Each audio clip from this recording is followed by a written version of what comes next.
Welcome to TAP TV. My name is Sonny Gomurai. Wherever part of the world you're watching us from, this is TAP TV. So do well to turn on your notification bell so you'll be notified whenever we come online. Today I'll be bringing you one of Nigeria's finest comedians from the southern part of Nigeria. He's traveled around the world to comedy. And today we'll be finding out how he's been able to keep up with the job for this long while. So stay with me. Do not go anywhere. I'll be right back after the short break. Have you registered for your permanent voter's card? I mean, your PVC. There is a Nigeria we all seek, a place where love, peace, security, and unity can reign supreme. Waste no time. We want a country where peace and justice will be the order of the day. Unfortunately, there's a problem. One big challenge this generation has to solve. Our country cries for help every day. We need able and capable hands to lead and direct. These capable hands can be you. Have you gotten your PVC? Have you registered for the ongoing voting process? Don't say your vote does not count. Yes, it does. Have you gotten your PVC? Your apathy towards Nigeria's electioneering process will further inhibit our collective growth and development as a nation. Your refusal to participate and engage will keep us at a standstill. So be intentional. I have my PVC. Your votes, your voice would go a long way in preventing absolute destruction of this country and the future of our children, the hope of tomorrow. The 2023 Nigerian elections are just around the corner. Go out and get heard. Don't forget, your vote, your voice. This message is proudly brought to you by THAV Media Limited. Welcome back to the show. I'm being joined now by Prince Hezekiah. Welcome to the show. Yeah, thank you very much. I would like you to tell us about your humble background. It's been a humble background, yeah, and it's still humble. A young man born in Harcourt, bred, River State, from a very humble background, and humble family, humble pocket, and humble everything. You know, a young boy that grew up in the streets. Grace found him, you know, grew up, picked talent, brushed it, and is where he is today. So that's the humble background. So, last night I was reading about your bio, and I saw that you started, you're one of the people that first frontline comedians that started the 9 to 1,000 Laugh in 2008. That is not so true. Like it's not totally as you stated it. Okay, but I read it online. Started on the line. 2008. Not one of the people that started. Okay. That's what I'm trying to dispute. Okay. Yes, I've been on Night of 1,000 Laugh platforms, Upper Williams, Sam Lady, and Yubo Coco, and the rest. Was it 2008? Okay. Because I think that was the first show. Yeah, my first appearance on Night of 1,000, yeah. And it went all the way to about 5 years, yeah, about. Okay. And we did some other cities. But that was, I think, the beginning of where my own personal problem with either that platform or other platforms started from. You know, there are lots of Pythagorean people that did Night of 1,000 Laughs and some other platforms then. And comedy wasn't this big, but it was there. Okay. But we never saw our brands never saw the light of day. You know, so to me, at the point, it was seeming to me as a demerit, disenfranchisement, oppression. Do you understand? Because I cannot be part of a platform performing. As a matter of fact, I got to a point when I started contributing my voice as one of the voiceovers on the jingles and advert. I was doing their pidgin jingle too at a point. And I was so intense, involved, but our content never went out. I saw some persons coming, I saw some persons grew through that platform, but our content never went out. Like, then we used to have CDs now, volume this, volume that, and all that. So you will finish your own set and your performance, and then they will call you, volume this don't come out. You go and check. You don't follow. The next thing you do again, volume this don't come out. You go and check. Ah, come on, man. Come on. So my very last involvement with that platform was what prompted and motivated me to get my own, to step up. Ahead. Okay. Yes, so it it helped was, me So would you say it was a disservice to you? a lot. As at then, and I saw it that okay, if you report Harcourt, let's say they're not too, you need to come over, you know, which wasn't a bad thing. You need to go out there, fight in the big market and all that, which at the point, I did move. Let me not lie to you, I did move, stayed about a month or two. Frank Denoro is my brother, and he's from my place. So after his wedding, he moved to Lagos, you know. So then Timaya had already moved. Some other persons had moved.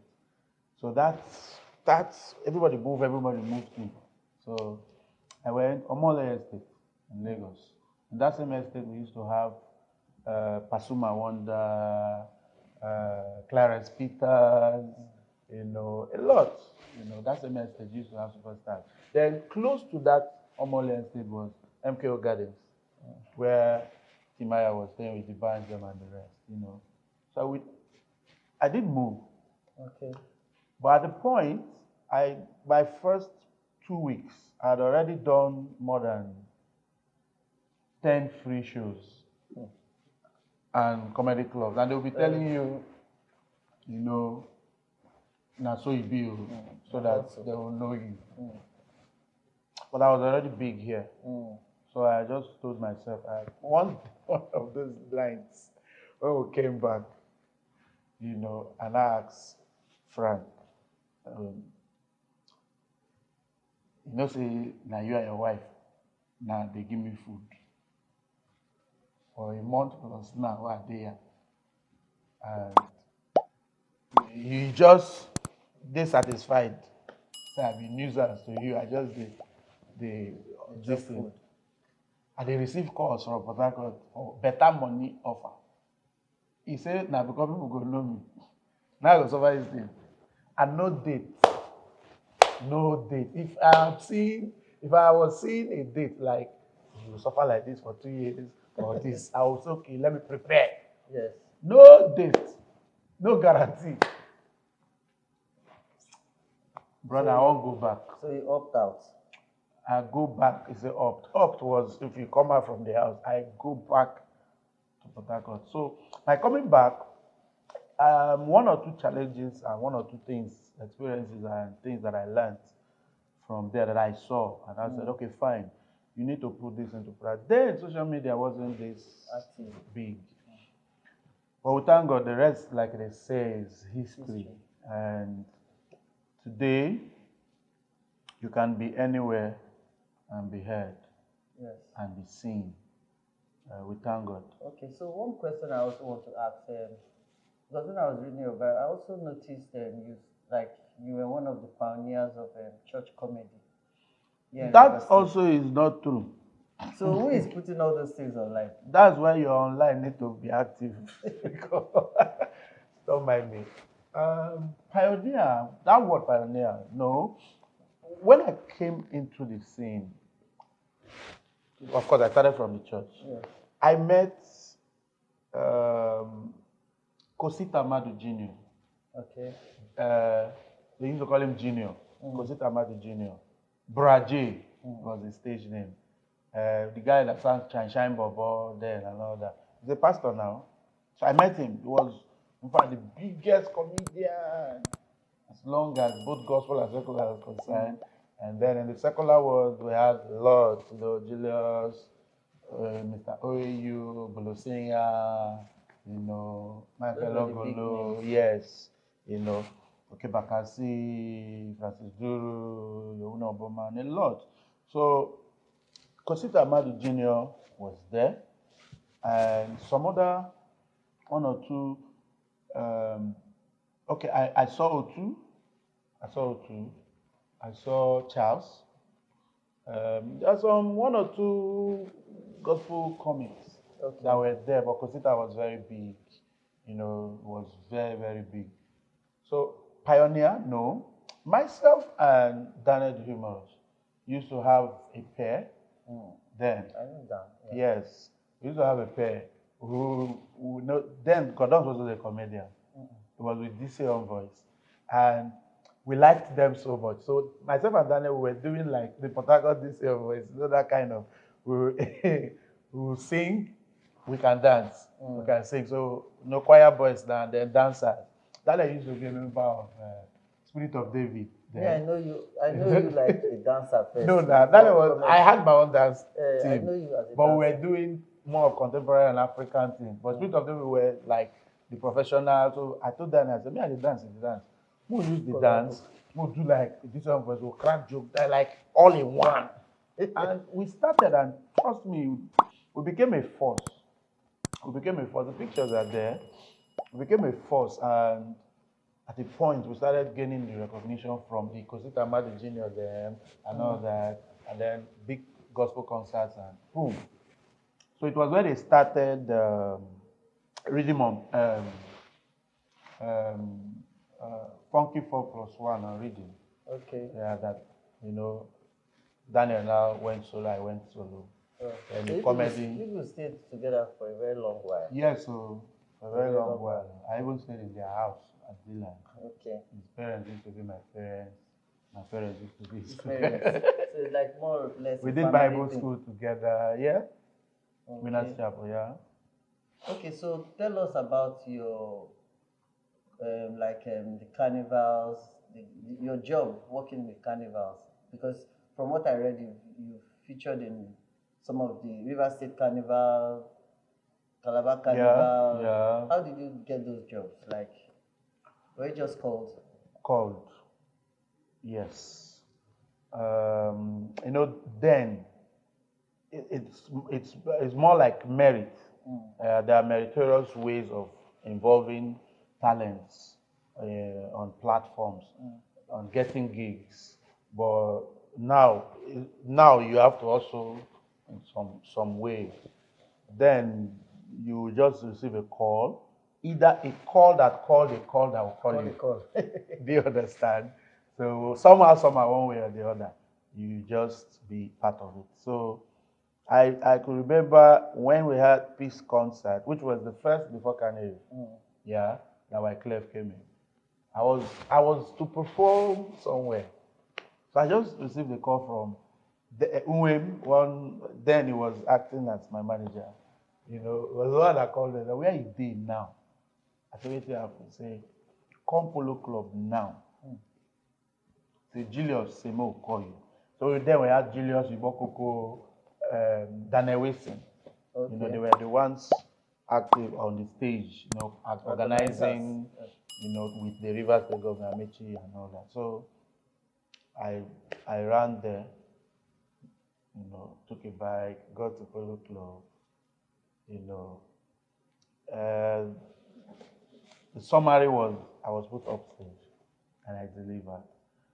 After that performance, I think that was what made the eye opener for every other, because as at then, the same set of persons, or like 50 or 60% of same set of persons, were part of Abuja. That then we used to have Abuja Carnival, Calabar Carnival. These were the biggest. Yes, before they now brought it, the Canning Reef thing. You know, so that was how I got Calabar Carnival. Abuja Carnival. I couldn't make it because there were some procedures that I didn't like. Yes, so I did Calabar Carnival for about 4 years. So, and the Canning Reef itself, from beginning to the end. Because we've not heard about it for a while now.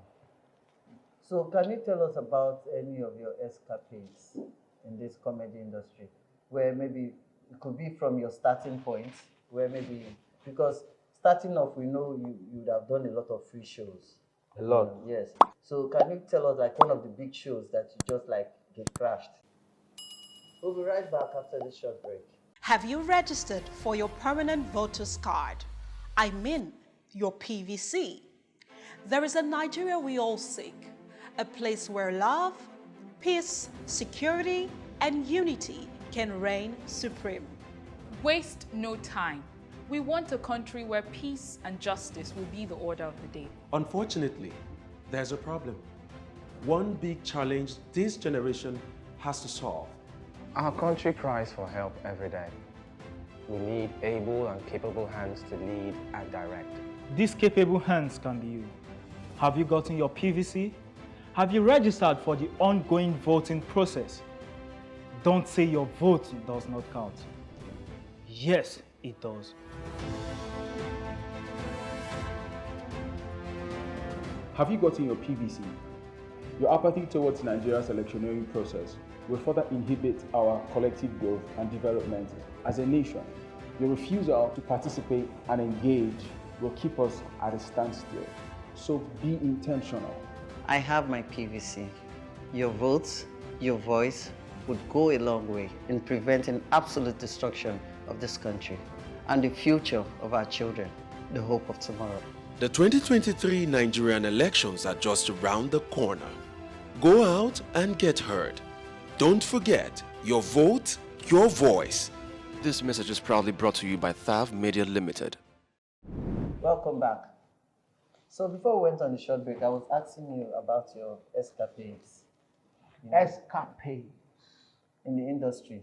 Yeah. Because there are times, like starting off, you know, I know you'd have done a lot of free shows. So can you tell us like one of the shows you just get crashed into, like this show I must be on it? It has to be one of those big gospel shows, concerts, yeah. I think a lot of them, because Hezekiah used to have a very big platform when it comes to concerts. He was choir master to a lot of churches and all that. Then when he became an independent band, you know, he used to have other in Civic Center, you know now, Presidential or Civic Center, even before Cultural Center. Yeah. But the one I could lay my hands on, the one I can vividly remember was Ochuks. Ochuks used to have Pure Gold as a dance group, a very big dance group. And used to have one big concert, call it MTM, Make Them Mine. Okay. That was a very big brand, very big concert. And that concert, yeah, the dance, everything is scripted. In gospel then, you don't have shows, you have concerts. Yes. But he was, before I even knew what Arts on the Rock is about, he was the one that was putting up a show, a gospel show that you know this one, you don't need to go to the secular, you know. Man, you have to be on that show if you need to be recognized. So talent is not enough. So all those connections and all those things were part of what we pushed. And if there was any show or concert that I get crashed, I think it was Oshuk's. Without invitation. Yes, because we did a dance. I had a dance theater, so at a drama theater. So we did a dance drama also for him in collaboration with his Pure Gold and all that. We had an affiliation then. You know, that was the first concert that I did. My stand on a bigger platform. You know, but he used to have Daniel there and all that. So he pushed me on. You know, and it was a blast. That was when people were like, you know, Because people had known you before now. they knew me, dancer, actor, very good actor. They knew me as that guy. They do this with Daniel and all that, but they've not seen. I was having other gigs now, but that like mainstream, they've not seen me one-on-one. Do your own thing. And it was at Cultural Center. Man, that it was very memorable. And you know when the church says an unforgettable experience. You know, so I think that was one. We were talking about Gate Crash, and that was one experience I will never forget. Okay, so now I want you to tell us about your awards. It's like you have a lot of awards. Accolades. Yes, plenty. Man, I can't remember some of them. Trust me. Can't remember some. I'm sorry to say this, but I can tell you now that some of my awards and plaques are in a store that I can't even remember. It's not like I cannot place them in the house or couch or office or something. Plenty, my brother. So have you got The prestigious ones? I think I was given an award for Ambassador for Culture and Tourism, River State. Yes. By the Amechi, wrote me Amechi, His Excellency wrote me Amechi.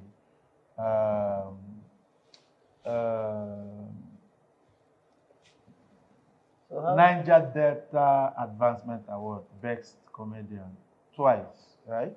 Okay. Yeah. Like I said, I'm trying to remember the prestigious ones. Like because I was. There's this international brand. Was it magazine, by nomination or it was by votes? The Niger Delta Advancement Award, which is at least one of the bigger ones, was by votes. Then there are several ones too by nomination, but you know now award, no SUG award, so these awards, Best River State, Best Port Harcourt. Were they coming with the largest like? Some does, you know. Then it get one period there, magazine will give me award, magazine. So international magazine, Best Comedian of the Year. So international magazine. So Calabari, waiting, River State, waiting, magazine. So magazine. You had a lot of magazines. In and out. Yes, now I can concur. I've traveled around the world through magazine. Yeah, I've had a lot of international magazine awards, recognitions. Yeah, but we thank God for the advent of social media now. It's not like awards don't count, but nobody thinks about those stuffs anymore now. It's not, musicians do, but for comedians now, man, it's about the largesse, like you call it, how to make the fortune. You know, so accolades, we've been there, and we are still working hard to go forward. So, thank you, Mr. Hezekiah. My pleasure. The pleasure is always mine. And nice interviewing you. Thank you. Yeah. Okay, that will be all on TAP TV exclusive today. Do well to follow us on all our social media handles. Drop a comment, like, and share this page. Do well to also turn on the notification bell whenever we come up so you get notified. Until I come your way again, I remain Sonny Gomorai. Thanks for watching.